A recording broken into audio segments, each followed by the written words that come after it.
Bien, Armita, ya estamos.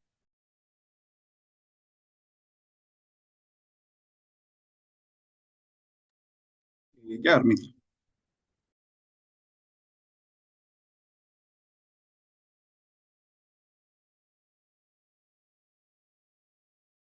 Creo que tiene el micrófono apagado. Ya, ahora sí, ¿me escuchan? Sí. Sí.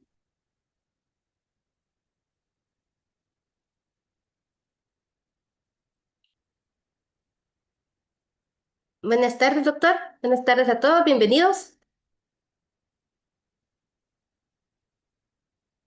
Vamos a dar inicio con nuestra ponencia del día de hoy con el tema matemática y poética del orden hacia una epistemología de la complejidad humana. Vamos a presentar a nuestro ponente, el doctor Carlos Roberto Seijas Escobar, que nos acompaña el día de hoy. Él tiene estudios, es doctor en Ciencias Políticas por la Universidad Complutense de Madrid, doctor en Sociología por la Universidad de Barcelona, magíster en Métodos Matemáticos Aplicados a las Ciencias Sociales por la Universidad de Costa Rica, psicólogo por la Universidad Francisco Marroquín, tiene conocimientos en historia, historia del arte, filosofía y teología.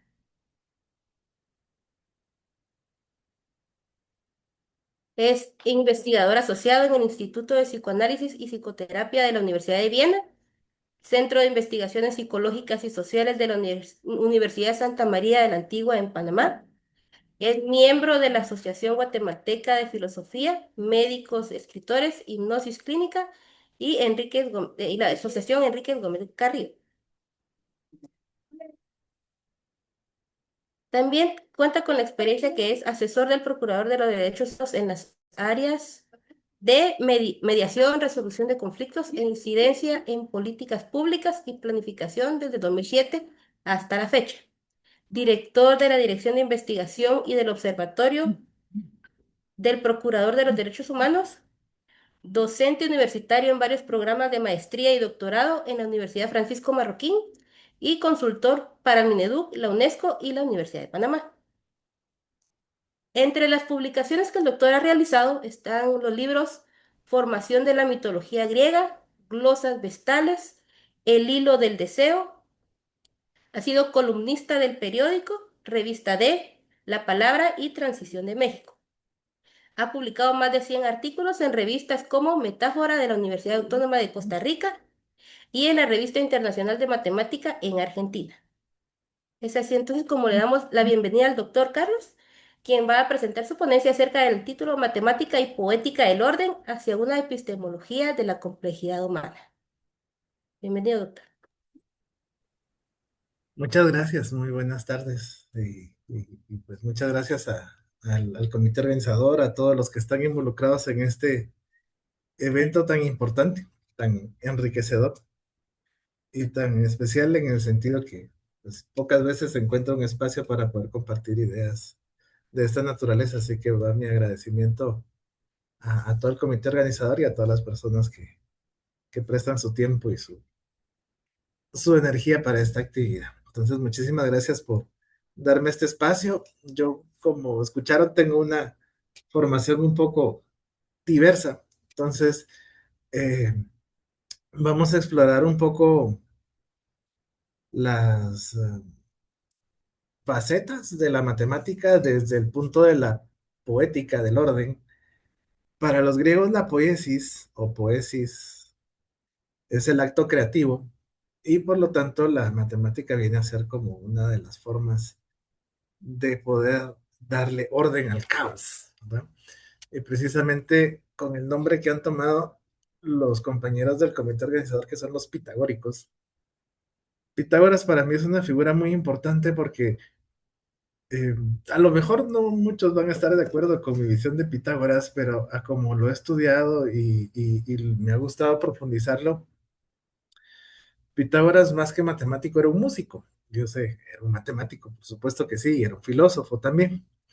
Pero si recuerdan, parte de su gran aspiración era crear el monocorde, una sola cuerda que al vibrar en sus diferentes partes pudiera tocar toda la música de las esferas, ¿verdad? Y que fue Copérnico el que finalmente le fue dando forma a estas diferentes formas numéricas que conformaron sonidos armónicos que al final nos permitieron escuchar la música de las esferas, ¿no?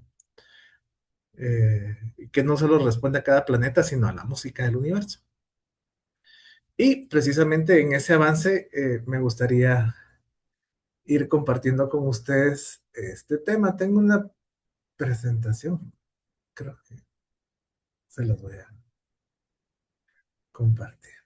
Es una guía, ¿verdad? El texto es otro, esto solo es una guía representativa de, de lo que vamos a ir platicando, ¿verdad? Entonces, como marco referencial, la reflexión contemporánea sobre la naturaleza del conocimiento matemático y la intersección con la experiencia vital ha dejado de ser un ejercicio meramente formalista para convertirse en una indagación profunda sobre la estructura misma de la realidad y la subjetividad. Vamos a ir paso a paso hasta llegar de la matemática a Lacan, ¿verdad? Vamos a ir viendo cómo funciona este experimento, pero para mí es parte de la vida, ¿verdad? Es como compartirles un poquito mi experiencia y mi recorrido en un espacio donde puedo compartir con otros que a lo mejor han compartido también este camino. Les digo porque, como bien escucharon, eh, bueno, ahí no está los años, pero trabajo en la institución del Procurador de los Derechos Humanos, en la Institución Nacional de Derechos Humanos de Guatemala, desde hace más de 20 años. Entonces, mi trabajo regularmente es con abogados y ellos tienen otra forma de ver el mundo y mi trabajo regularmente es ponerle números a todo eso, ¿verdad? Porque desde el área de investigación yo sé, no solo es números, pues no es todo pasarlo a números, sino que precisamente esos argumentos que ellos puedan tener tengan un sustento no solo lógico, sino a veces matemático, porque tenemos que entregar resultados, ¿verdad? Entonces, todo ese diálogo lo que nos lleva es a una búsqueda de un lenguaje que converja hacia el ser humano. En los albores del siglo XXI nos encontramos ante una transformación radical de los marcos tradicionales de la verdad y la nacionalidad y la racionalidad, impulsada por la irrupción de los modelos de complejidad, la teoría del caos y la emergencia de sistemas no lineales que desafían la visión determinista del universo. Esta ponencia se propone explorar las matemáticas no solo como una herramienta técnica de precisión, sino como una poética del orden, una vía intelectual y simbólica que revela la fragilidad, el ritmo y la belleza intrínseca del mundo complejo en el que habitamos. Entonces, esta es como nuestra ruta.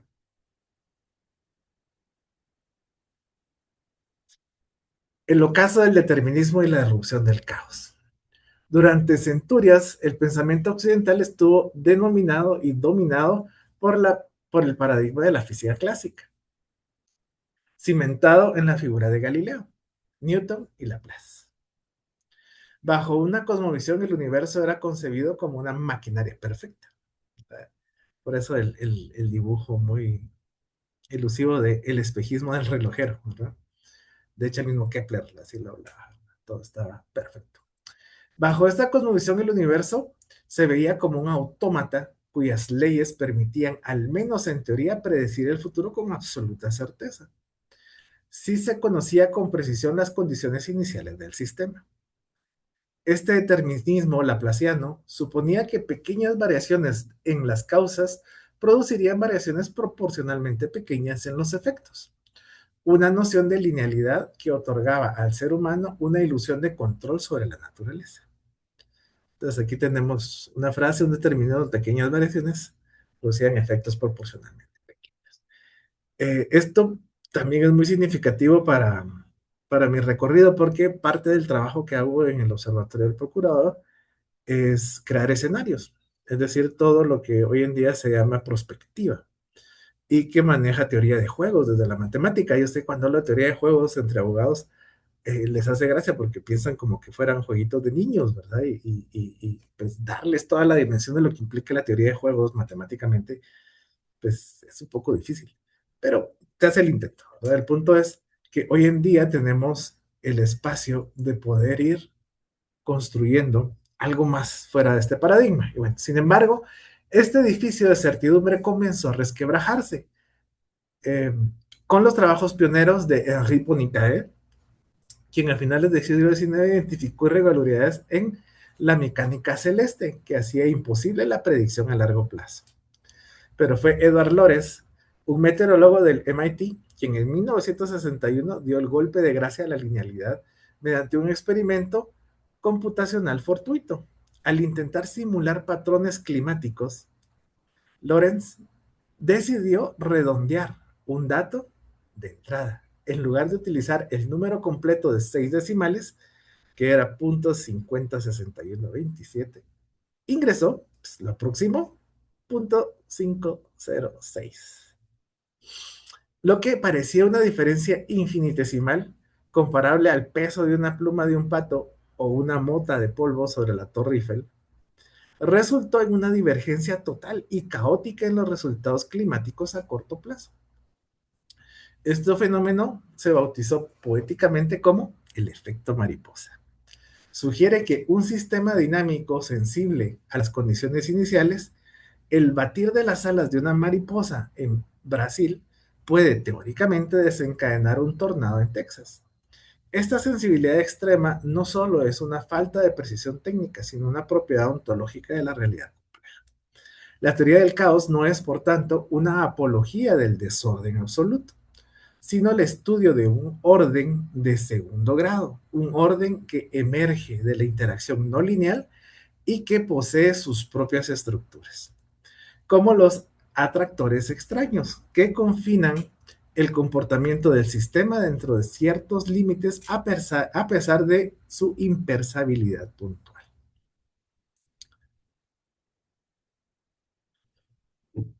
Nos enfrentamos entonces a un cambio de paradigma, las diferencias estructurales entre los sistemas lineales y los complejos. Para comprender la magnitud de este giro epistemológico, es imperativo constatar las propiedades que definen a la ciencia clásica frente a la ciencia de la complejidad. Primero, la causalidad. En un sistema lineal clásico, lo que teníamos era la proporcionalidad directa, causas pequeñas, efectos pequeños. En cambio, la proporcionalidad no lineal desproporcionada, es desproporcionada. Pequeñas perturbaciones pueden amplificar exponencialmente los resultados. Previsibilidad. En el sistema clásico es determinista, el futuro es calculable a partir del presente. Pero en el no lineal, el horizonte de predicción es limitado, impredecible, inherente a largo plazo. Y si no, me imagino pues es aquello de las personas esas que salen a leerles qué va a pasar en el 2026, o no digamos aquellos que juegan con las predicciones de Nostradamus, que ahí sí se van sobre el lenguaje, ¿verdad? Pero el punto es, por ejemplo, antes del 2020, los modelos que pudieran predecir una pandemia como la que tuvimos y de tal nivel y tal dimensión eran muy pequeños, ¿verdad? Muy pocos países estaban preparados para soportar un caos como el que tuvimos, ¿verdad? Porque eso fue lo que la gran mayoría de países tuvo, caos. Versus muy pocos países, China, Taiwán, o sea, la China continental, Taiwán y algunas otras excepciones que ahorita se me escapan, estaban listos para una epidemia así o más grande, y de hecho ya están listos para la siguiente. Los únicos que, curiosamente, siempre están listos para las epidemias son los aeropuertos. Bueno, no todos, ¿verdad? O sea, yo les contaré el nuestro. Seguramente, si algún bicho raro entra a América, entrará por el nuestro. No hay ningún registro sanitario ni ningún control en cuanto a controles de virus o de otro tipo de ataques o simples eventos de salubridad, ¿verdad? Muy difícil. Imagínense que aquí no han logrado erradicar una mosquita que se le mete a la fruta y que después se le pega a la vaca y que ahora ya se le pasó a los humanos y está trepanando la mosca trepanadora que ha afectado a muchos humanos acá. Pero vaya, el punto es eso, o sea, eso es lo que nos pasa en la realidad, al punto que, por ejemplo, si me adelanto un poquito, Lacan le llama al amor un salto al vacío, ¿verdad? Y básicamente ese es nuestro día a día. Tenemos rutinas, nos levantamos, nos bañamos, nos lavamos los dientes, desayunamos y así seguimos con una rutina, pero esos pequeños cambios, ¿qué les digo yo? Un gesto de amor, encontrarnos con una persona, el recibir un mensajito de alguien de hace 15 años, todo eso puede causarnos caos en nuestra vida, ¿no? Nos saque de, ay, sí, seguramente hoy me va a escribir mi ex de hace 20 años. Dificilísimo que uno lo pueda determinar. Y precisamente ese es el modelo no lineal, ¿no? Que tenemos, eh, pues, causalidades exponenciales ante eventos pequeños y un horizonte limitado, o sea, solo podemos ver hasta cierto nivel. Y ya dependiendo de nuestros instrumentos, nuestra capacidad, el análisis que hacemos, podemos ver variantes de ese mismo efecto, ¿verdad? Si lo quieren ver desde Marvel, es el Doctor Strange viendo los 1.101.000 eventos posibles en los cuales pierden y uno en el que gana, ¿verdad? Bueno, la previsibilidad, perdón, la relación con el entorno. En el sistema clásico, lo que teníamos eran sistemas cerrados, aislados, en equilibrio. ¿Verdad? Se recuerdan que en la teoría de los sistemas de Ludwig von Bertalanffy siempre estaban los modelos básicos en los cuales todo regresaba. O digamos el modelo clásico de comunicación, también adelantándome un poquito al modelo lacaniano. Todo estudiante de comunicación nos va a contar que el sistema de comunicación tiene un emisor, una codificación, se envía el mensaje, se codifica y lo toma el receptor. Y la cambian y nos revienta la cara y nos dice, no, la comunicación no existe. La comunicación no existe. ¿No? ¿Por qué no existe? Porque mientras yo estoy hablando, que está pasando en este mismo momento, todos los que me están escuchando están pensando en que si tienen comida en el horno, que si tienen hambre, que la tarea, que si lo va a llamar fulano, que si tienen algún pendiente, mientras me escuchan. Entonces, lo que yo estoy hablando llega mezclado con todo ese ruido que cada uno de ustedes tiene en su cabeza. Y al final, lo que queda en el mensaje es precisamente la teoría del teléfono descompuesto. Sí, Saberes, esa hija nos habló ahí de un tal Lacan que entonces también hacía música, así como me mezclaron a Pitágoras con Lacan, que también a Lacan le gustaba la música, ¿no? Pero al final ustedes hacen su mezcla y sacan su conclusión de lo que yo dije, pero lo que yo dije, tal cual, puro, no llega a ningún lado. Esa comunicación lineal solo la tienen las computadoras o los ordenadores o los aparatos, ¿verdad? Que dicen 101001001 y el otro dice, ah, sí, eso, es una foto de un gato. Ah, muy bien, ¿verdad? Pero no entiende que es un gato, pero sabe que lo que le llevó es la foto de un gato. Bueno, la estructura. La estructura en el modelo clásico es reduccionista. El todo es la suma de sus partes, dígame, es lo que nos contaron en las escuelas, ¿verdad? Sin embargo, en el modelo no lineal es emergente. El todo posee propiedades que no están en las partes individuales, ¿verdad? Entonces, no sé si conocen la teoría de Gestalt de la psicología. En la teoría de Gestalt, Gestalt significa lo que aparece, Gestalt es la cosa. El todo es más que la suma de sus partes, ¿verdad? Por ejemplo, mamá más hijo es una familia, aunque no tenga papá, sigue siendo una familia, ¿verdad? Porque es un entorno complejo. O pues a veces, digamos, ya nos metemos en cosas traviesas que pueden haber dos papás, dos mamás, pero sin hijos, y pueden haber hijos con un solo papá o dos papás, bueno, y todo eso es una familia, ¿verdad? ¿No? Que a veces desde nuestras creencias y valores no nos parezcan, es otra cosa, pero finalmente constituyen una formulación desde la estructura social de un grupo que se cuida entre ellos. Entonces es familia, ¿verdad? La célula de la sociedad. Y precisamente eso, ¿verdad? Una parte puede representar al todo y el todo puede no tener partes y seguir siendo el todo, ¿verdad? Que les daré muchos ejemplos, ya los vamos a ir viendo, algunos, ¿verdad? Y finalmente el tiempo. El tiempo es un parámetro reversible de leyes que funcionan igual hacia adelante y para atrás. Ahí es donde yo molesto que muchos dicen, ay, quieren inventar la máquina del tiempo y siempre la tuvimos, ¿verdad? La máquina del tiempo es el reloj, porque si ustedes agarran la manecilla y la retroceden 3 horas, ¿verdad? No necesariamente el mundo retrocede con ustedes, pero el punto es que, por ejemplo, actualmente estamos usando 3 horarios, ¿verdad? Por las diferentes eh, eh, países, naciones que están involucradas en este Congreso. Entonces, para cada uno es una realidad diferente. Aquí, por ejemplo, son las 4:20, ¿verdad? Donde me escuchen será otra hora y esa hora constituye una nueva forma de entender su entorno. Entonces, el tiempo es circular, ¿verdad? Lo que entendemos ahora es que el tiempo es cíclico y a veces repetible y a veces damos vueltas sobre el mismo punto sin darnos cuenta. O lo clásico, ¿verdad? El ejemplo clasiquísimo de que en un evento aburrido, pues los minutos parecen horas y en un evento que es muy dinámico, las horas se hacen minutos. No digamos si uno está con la persona que ama, dándose cariñito, el tiempo no se siente, ¿verdad? Entonces, eso, el tiempo es una construcción, ¿verdad? Es un imaginario que sí, pues que se puede medir y que claro que para la aceleración y para todos los fenómenos de la matemática y la física sí se puede, pero finalmente es arbitrario, lo podríamos medir, yo sé, hay toda una historia a través del tiempo que no es el punto de ahora, pero podríamos medirlo en nociones de, como los mayas, de a 20, ¿verdad? Y no de a 60. Entonces, cada minuto tarda 20 segundos, y es un minuto, y eso es arbitrario, pero decidimos que cada minuto dure 60 segundos. Yo sé que tiene que ver con la gradación y todo esto, ¿verdad? Pero el punto es que nosotros decidimos cómo se estructura esa medida.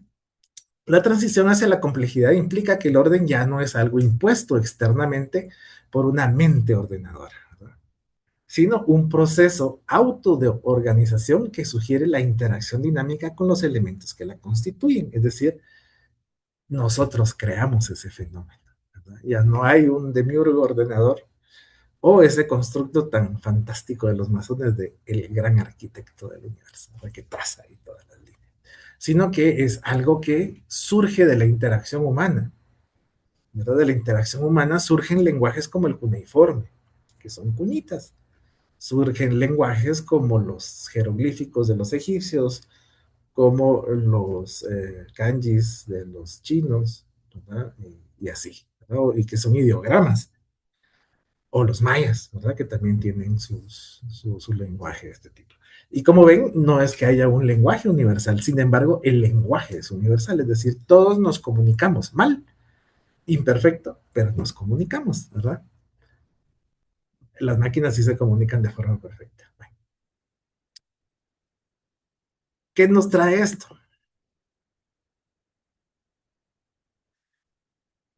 La poética del orden y la imaginación matemática de Gastón Bachelard, ¿verdad?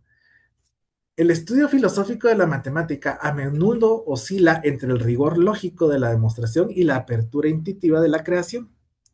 Gastón Bachelard, en su vasta obra sobre la epistemología y la imaginación, propone que el conocimiento científico no surge de la mera acumulación de datos, sino de la ruptura del sentido común y de una actividad imaginante que precede a la formalización. Para Bachelard existe una poética del orden que reside en una capacidad humana de encontrar ritmos y coherencias más allá de la superficie de los fenómenos. En la formación del espíritu científico, Bachelard describe los obstáculos epistemológicos que impiden el avance del conocimiento, sugiriendo que la mente debe pasar por una especie de psicoanálisis de su propia subjetividad para alcanzar el rigor de lo matemático. ¿Sí? Sin embargo, esta austeridad racional no está reñida con lo que se denomina la imaginación material. Al estudiar los elementos, fuego, agua, aire, tierra, pues para los chinos también está la madera, pero pues, Bachelard es europeo, Bachelard reveló cómo el pensamiento científico se nutre de imágenes primordiales que luego son depuradas. La matemática bajo la luz es una construcción de lo real que no copia la naturaleza, sino que fenomeno, fenomenotécnicamente, esa es la palabra que él usa, fenomenotécnicamente, produce mediante conceptos que actúan como proyecciones de nuestra voluntad de comprender. Ahora, seguramente recordarán que los alquimistas pasaron a símbolos, el fuego, el aire, la tierra. Y si ustedes han visto Avatar, todavía hay más simbología ahí que seguramente tienen de referencia.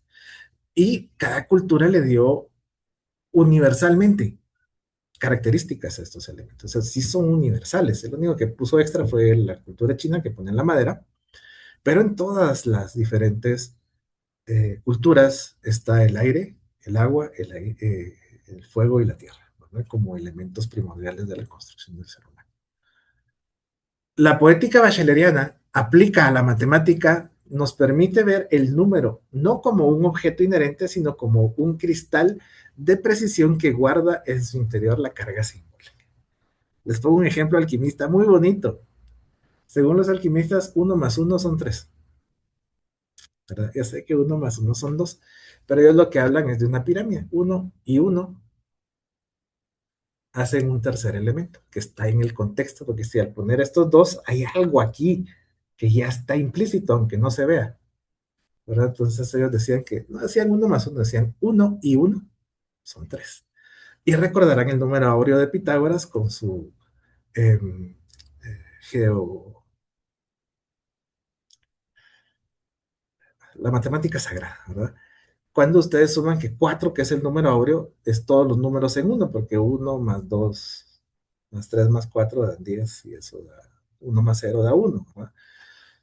1 más 1 da 2, más 3, 5, pues, y la cosa es que al sumar, el 4, perdón, es 1 más 2 más 3 más 4 dan 10, 1 más 0 es 1, y regresa todo al origen, ¿verdad? Entonces, la, la matemática sagrada nos permite encontrar las diferentes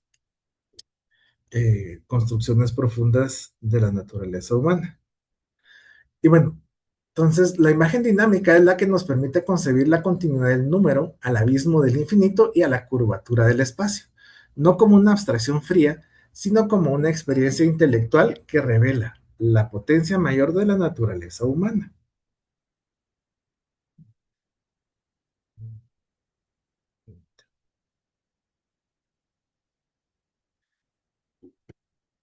En este sentido, la matemática es un lenguaje para pensar la incertidumbre y al mismo tiempo una metáfora que ilumina la creatividad frente al desorden. Eso me gusta mucho, ¿verdad? En este sentido, la matemática es un lenguaje. Como les contaba al principio, para mí Pitágoras es uno de los grandes puntos de partida para analizar al ser humano en muchas formas, pero en mi mundo especial, que también estudié música, eso no está en mi currículum, porque, pero desde los 5 años estudié piano y estudié composición. Me ha gustado mucho escribir obras sinfónicas, ¿verdad? La cosa es que si hay dos lenguajes universales, en el sentido de que sin necesidad de ser atravesados por un idioma, todos lo entendemos en la matemática y la música. Es decir, alguien pone una partitura, no importa el idioma que hable, puede tocarlo, ¿verdad? Porque la música es universal, la forma en la cual está escrita eh, nos permitió universalizarlo, y la matemática también. ¿Verdad? Que de hecho yo suelo hacer una broma con mis alumnos que les digo, bueno, hoy les voy a enseñar árabe, pasen adelante y van a escribir, ahí van a ver que todos sabemos árabe, pongan pues 1 más 1 2. Ya escribieron árabe, ¿no? Porque nuestros números se llaman arábigos. Entonces, pero ya trascendieron al árabe, ¿verdad? No, no, no los llamamos en árabe. Y si quieren una peculiaridad también muy curiosa de los números, es que aunque aprendamos otro idioma, es muy difícil. O sea, sí podemos hacer sumas y restas en otros idiomas que hayamos aprendido, pero lo natural es que si alguien habla español, aunque sepa 15 idiomas, las sumas y las restas y las multiplicaciones y las divisiones en su cabeza van a ser en su idioma materno. Puede hacer el ejercicio de hacerlas en alemán, pero cuando ya está haciendo sumas así de una cuenta en el supermercado, de cosas muy rápidas, así de sí, tengo que llevarme tantas, uno suma en su idioma materno. Entonces es muy curioso cómo eso va entrelazado, el idioma con el lenguaje, con la matemática, que es como una raíz muy eh, profunda en nuestro inconsciente, que también está estructurado como lenguaje. Ya llegaremos a ese punto con Lacan, que es fascinante. O sea que tenemos poquito tiempo, pero así vamos en orden, ¿verdad? Entonces, el punto es que la matemática es un lenguaje, y como sabrán, y seguramente que he visto que hay mucho tema sobre la enseñanza de la matemática que me encanta. ¿verdad? Porque si algo es un reto siempre es enseñar matemáticas, aunque debería ser bonito, ¿verdad? Debería uno entusiasmar a los niños, aunque regularmente a pocos les gusta, no sé por qué. A mí desde chiquito me gustó, hace los bichos raros, ¿verdad?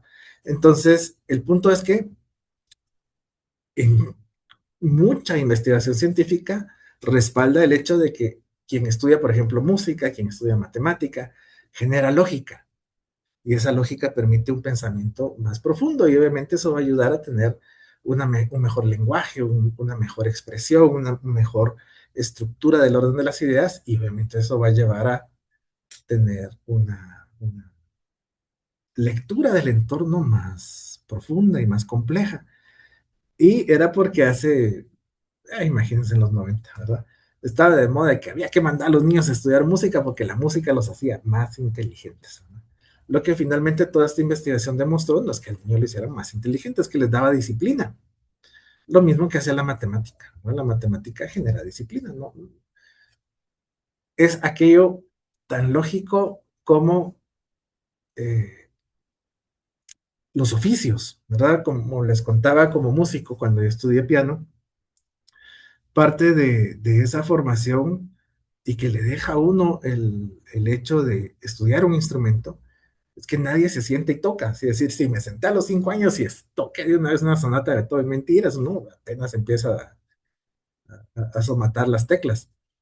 Y lo mismo en cualquier instrumento, uno es la práctica, ¿no? Es precisamente la disciplina, el estudiar y estudiar y estudiar y estudiar y práctica, lo que hace que un zapatero sea mejor zapatero, un alfarero sea mejor alfarero, un pintor sea mejor pintor y un músico sea mejor músico. No es leer libros.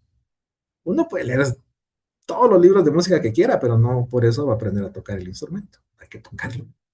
Entonces, la matemática es lo mismo, ¿verdad? No es alguien que dice, sí, ya me leí el libro de matemática y ya sé.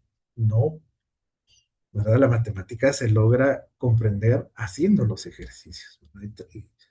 Y practicando el encontrar esa lógica de solucionar los problemas, ¿verdad? Que tanto chiste hay de que pues, los libros de matemática están llenos de problemas y por eso van al psicólogo. Ahora vamos a hablar de Ilya Prioyoré, un ruso, Prioyoré, en el orden a través del desorden. Si Loren nos mostró la fragilidad de la predicción y al Priogen nos entregó la llave para comprender la creatividad de la materia.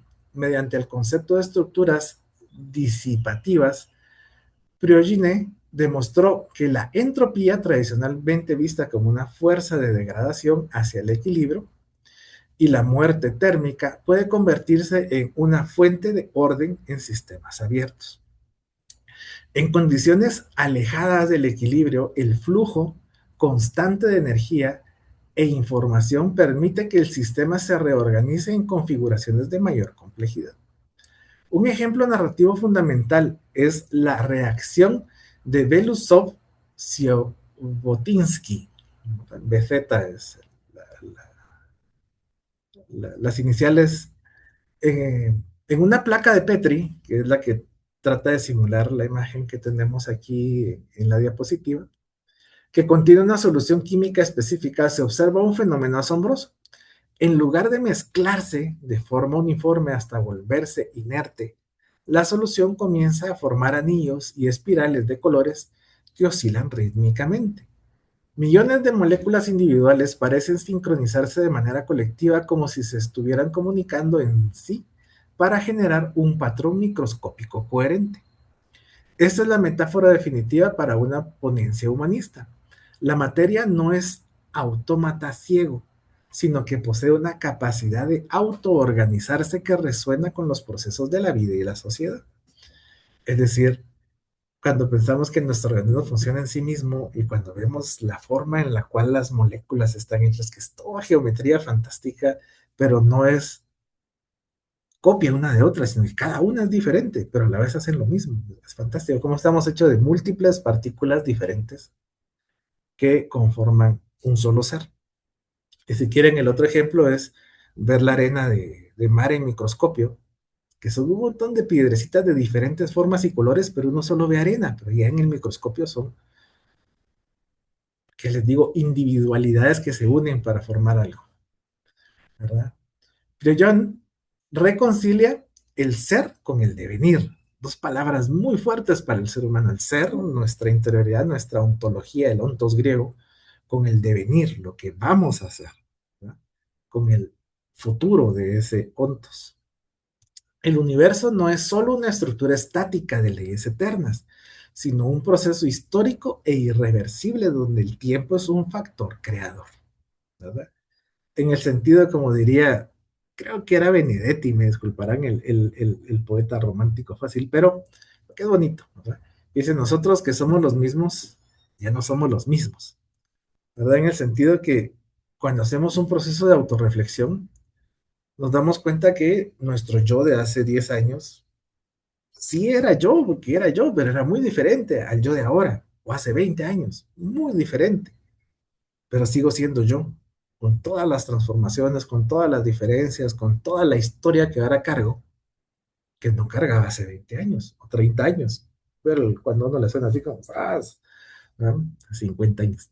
Eh, sí, cuando uno ya dimensiona eso y ya me cargo medio siglo, sí, uno entiende lo que significa para el universo. Nada, ¿no? Somos la chispita ahí que solo tardó algunas milésimas en cuanto a la historia de la humanidad, pero del universo, perdón, pero para cada uno de nosotros esos años son significativos y nos marcan, ¿no?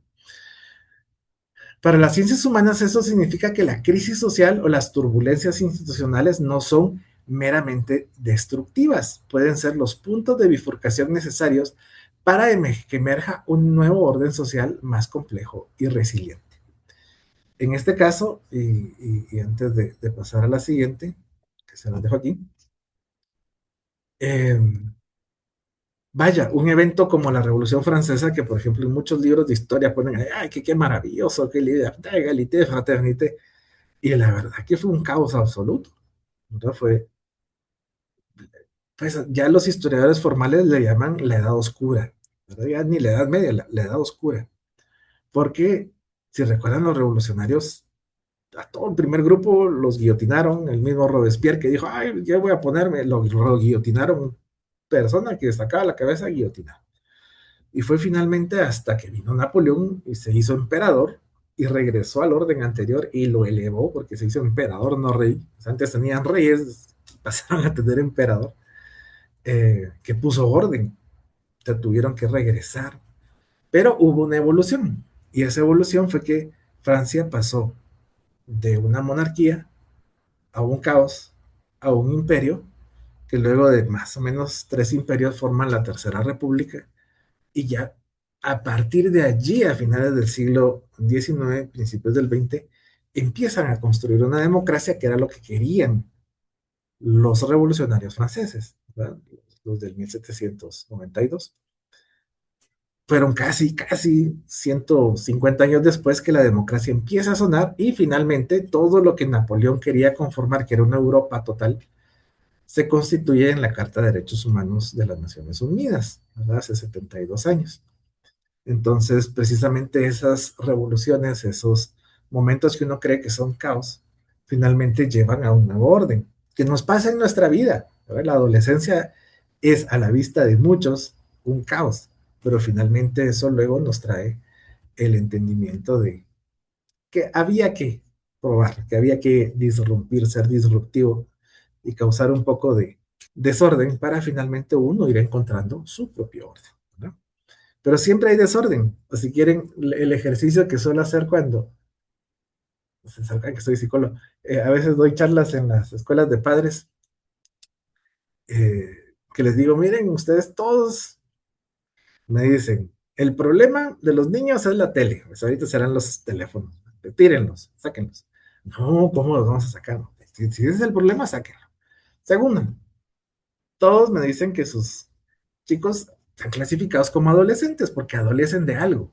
Levanten la mano los que no adolecen de nada. Por supuesto, todos adolecemos de algo. Por lo tanto, todos somos adolescentes, ¿no?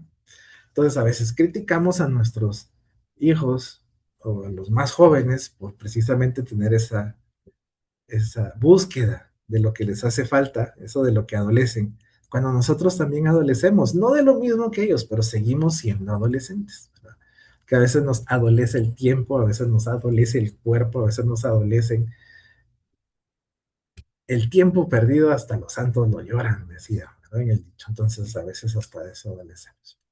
Bueno, ahora vamos a hablar de los fractales, la geometría de la vida y la complejidad orgánica. Este es un tema muy apasionante. La geometría euclidiana, con sus líneas rectas y círculos perfectos, han sido durante mucho tiempo el lenguaje de la arquitectura humana, pero resulta insuficiente para capturar la esencia de lo viviente. Como señaló Benoit Devereaux, el padre de la geometría fractal, la irregularidad de la naturaleza no es ruido, sino una forma compleja, organizada, que sigue leyes de autosimilitud a diferencias esenciales.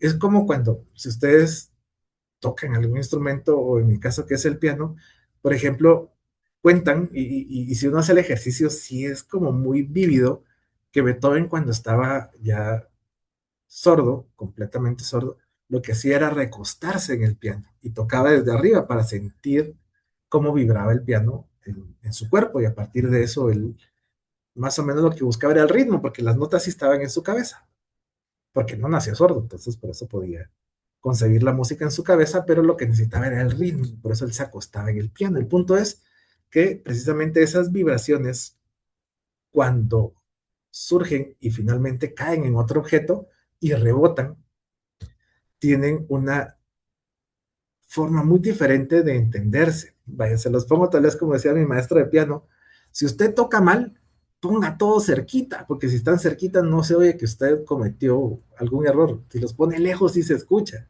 ¿verdad? Porque precisamente cuando las ondas viajan se vuelven mucho más, se puede percibir mejor cada nota que cuando uno está cerca del instrumentista. Por eso aquellos que pagan para estar ahí cerquita del músico, si lo que quieren es escucharlo bien, yo sé, lo que quieren es verlo. Sobre todo los artistas contemporáneos, ¿verdad? Pero en la música clásica sí es mejor irse lo más lejos, porque eso les va a permitir captar las diferencias de cada instrumento dentro de la orquesta. Si están muy cerca, solo van a escuchar como la orquesta como un todo, y entre más lejos van a poder escuchar y apreciar cada instrumento, ¿verdad? Bueno. Un fractal es una figura geométrica cuya estructura básica, ay,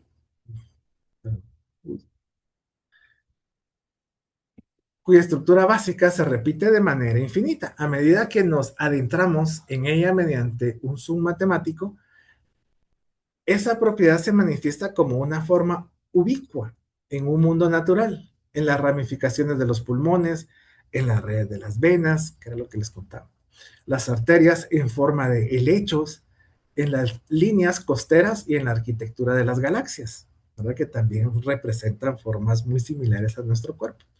La belleza fractal reside en que es un proceso iterativo simple que puede generar una complejidad inabarcable.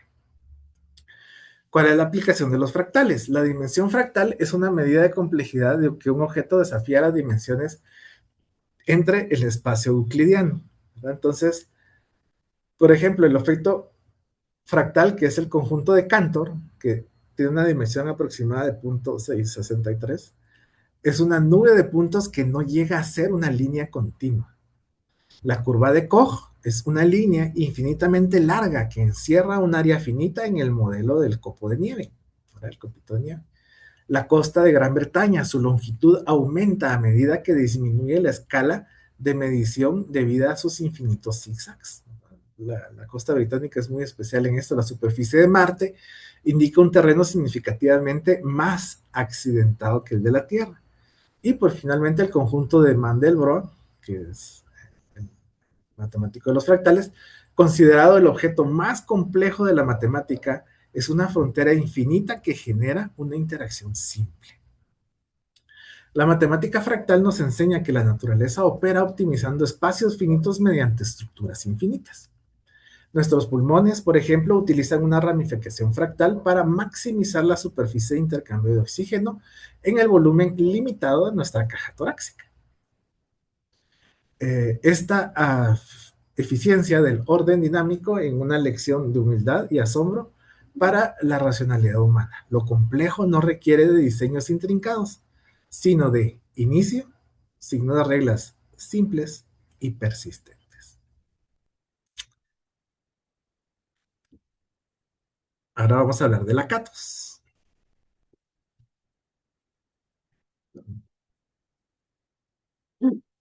El conocimiento matemático a menudo se representa en los libros de texto como un conjunto de verdades terminadas y dogmáticas. Sin embargo, Imre Lakatos, húngaro, en su ensayo Pruebas y Refutaciones, revela que la matemática real es un proceso desordenado y vibrante de conjeturas críticas y mejoras sucesivas.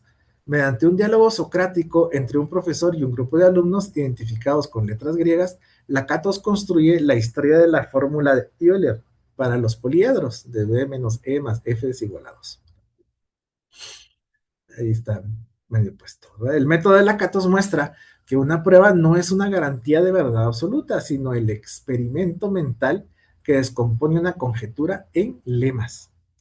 Cuando aparece un contraejemplo, lo que Lakatos llama un monstruo, las matemáticas reaccionan de diversas formas. Algunos intentan el monster bearing, excluir el caso anómalo mediante la identificación de un ad hoc de concepto, mientras que otros utilizan la incorporación de lemas para fortalecer la teoría original integral de la crítica.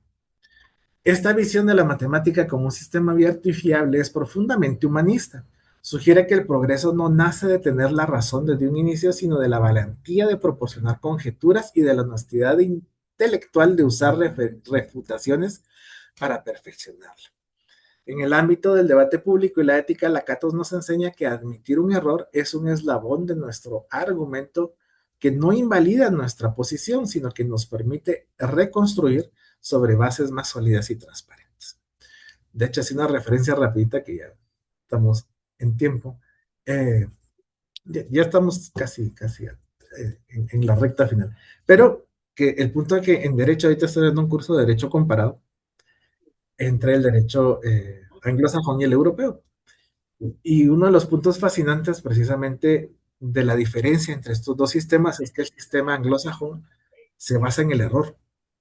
El error es la fuente de la argumentación jurídica. Yo sé que eso lleva, digamos, a explorar otros temas un poco más complejos, pero como ejemplo lo que quería traer al caso de Lakatos es que la ciencia avanza por error, ¿verdad? No hay, así como con el piano que uno se siente y dice, ya, me senté, ya soy músico, fin, no.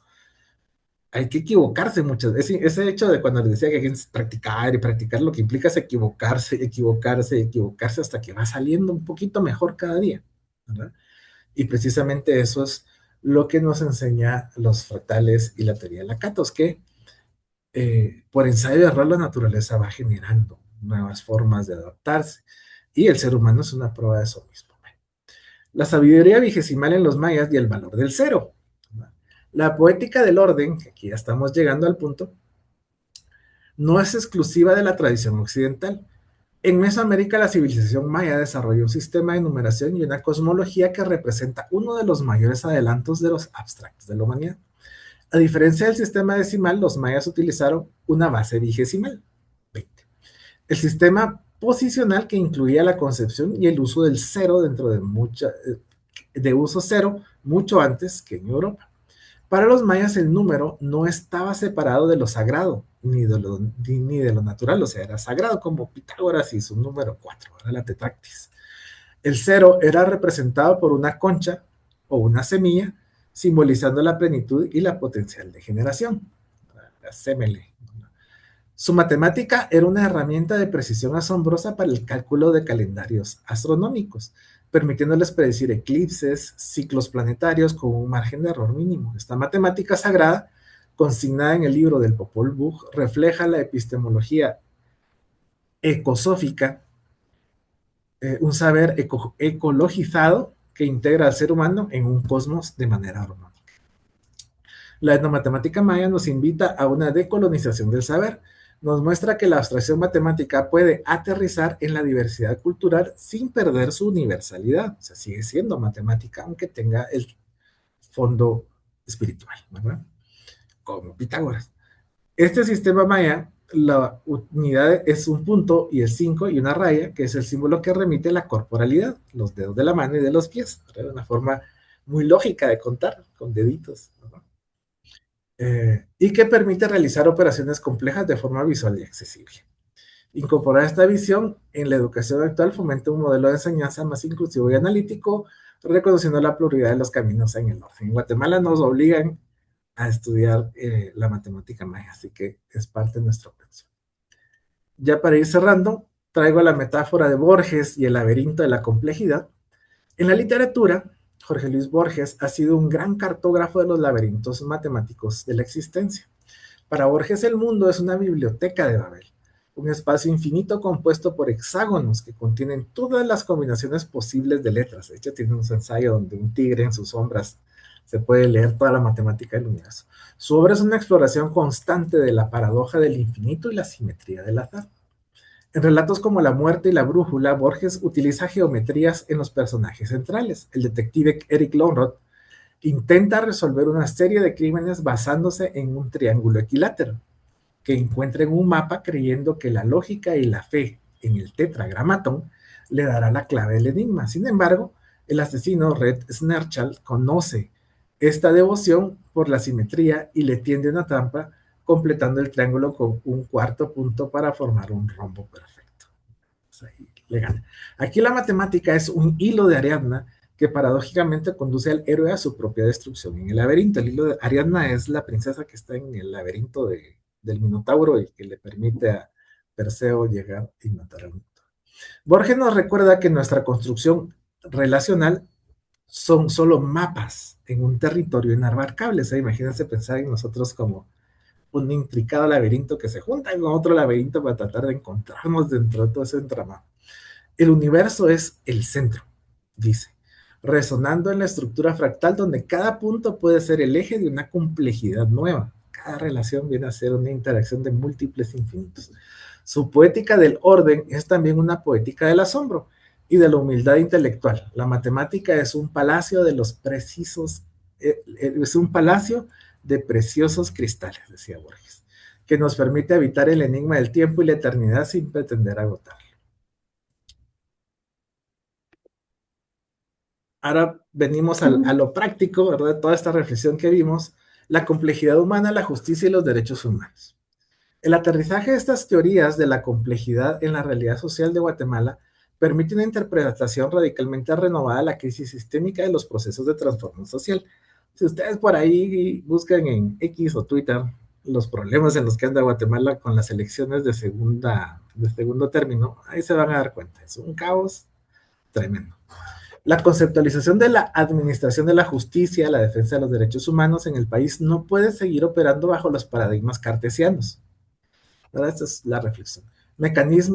Mecanicistas o lineales de causa-efecto que han dominado el pensamiento jurídico político tradicional. Es imperativo trascender a una visión del Estado como una maquinaria de relojería predecible. La violencia estructural, la criminalidad organizada, no deben ser entendidas como una simple cadena de hechos aislados, causa y efecto, la suma de crímenes individuales o faltas del Estado. Más bien constituye un síndrome político, social y cultural profundamente sistémico, multifactorial y autoorganizado que requiere una comprensión profunda de la complejidad histórica, antropológica y económica.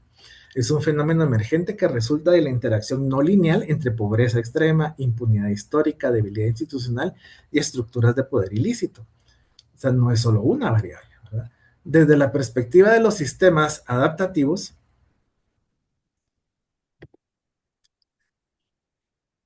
las instituciones judiciales, el Ministerio Público y las entidades de derechos humanos deben ser vistas no como estructuras rígidas, sino como organismos vivos que operan inevitablemente en un entorno turbulento, incierto y permanentemente perturbado por las fuerzas del crimen organizado, la corrupción endémica y la polarización política. Por lo tanto, su funcionalidad crítica reside en su capacidad para desarrollar resiliencia y adaptabilidad, es decir, la habilidad para absorber perturbaciones, reorganizarse y mantener funciones esenciales a pesar de las amenazas, en lugar de buscar estabilidad, que siempre pensamos en un estado estable. Esta definición paradigmática, los derechos humanos dejan de ser concebidos como objetos estáticos, textos legales inmutables o meras declaraciones formales, se transforman en procesos dinámicos de lucha y negociación social dirigidos a la obtención y distribución equitativa de los bienes y capacidades necesarias para una vida digna y autónoma. Esta visión no solo amplía el carácter de los derechos, sino que desplaza la responsabilidad primaria de su cumplimiento ya no recae únicamente en la acción punitiva, la mano dura, que todos andan con eso, ¿no?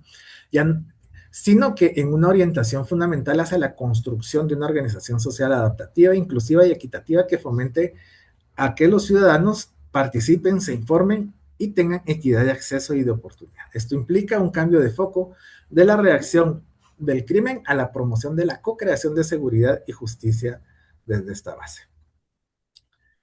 Y bueno, llegamos ahí.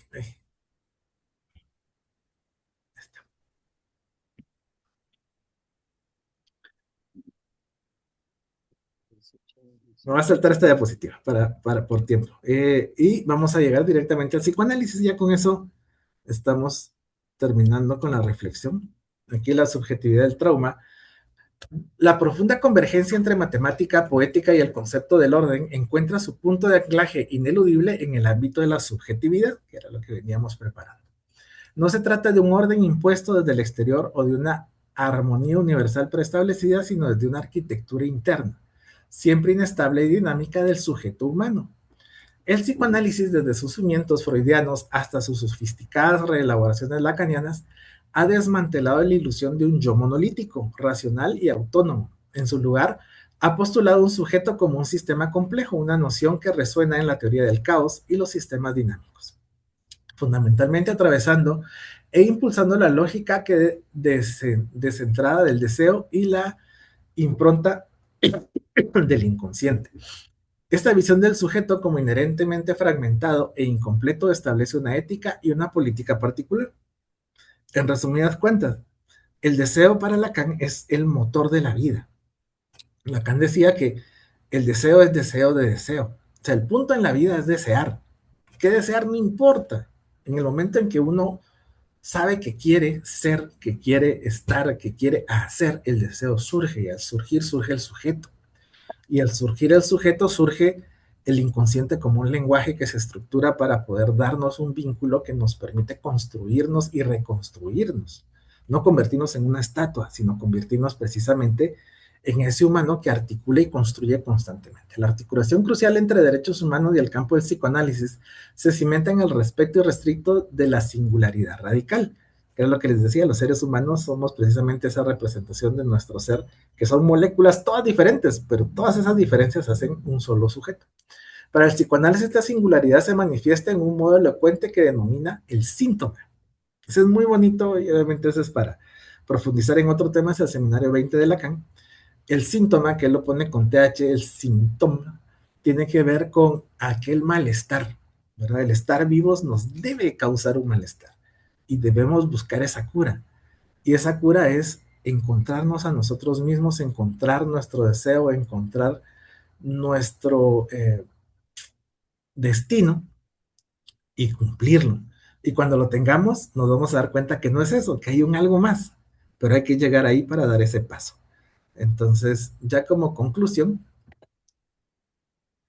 la matemática vista a través del lente de la complejidad deja de ser una ciencia de la certeza absoluta para convertirse en una aventura de interpretación.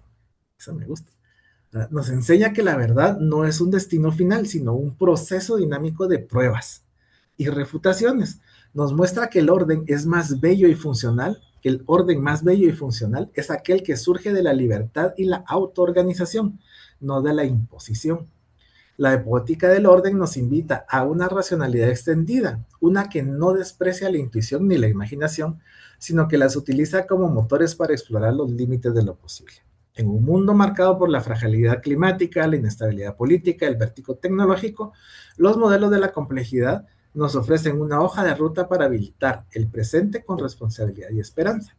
Nuestra tarea como académicos, juristas y ciudadanos es desarrollar una sensibilidad hacia los patrones emergentes, reconociendo que nuestras acciones, por pequeñas que parezcan, están entretejidas en una red global de interacciones como la mariposa.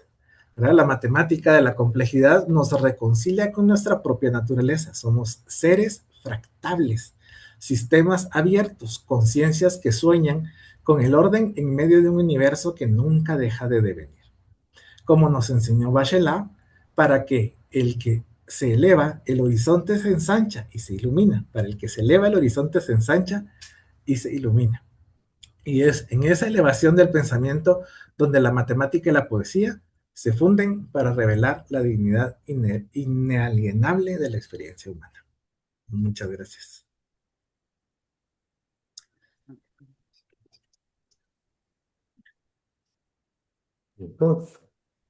Muchas gracias, doctor. En los comentarios que tenemos en Facebook están que tenemos saludos desde Guatemala, Caracas, Venezuela, México, Chile, Panamá, Perú y Bolivia. Tenemos también, dice, felicidades por su excelente ponencia. Agradezco las analogías propuestas para entrar en contexto con el tema, para enriquecer el saber matemático y el análisis hacia la esencia del ser. Qué interesante ejemplificación. Agradezco la ponencia. No tenemos ninguna pregunta, solo los comentarios que acabamos de escuchar. Le agradecemos por esta ponencia que nos acaba de compartir. A ustedes, muchas gracias por el espacio.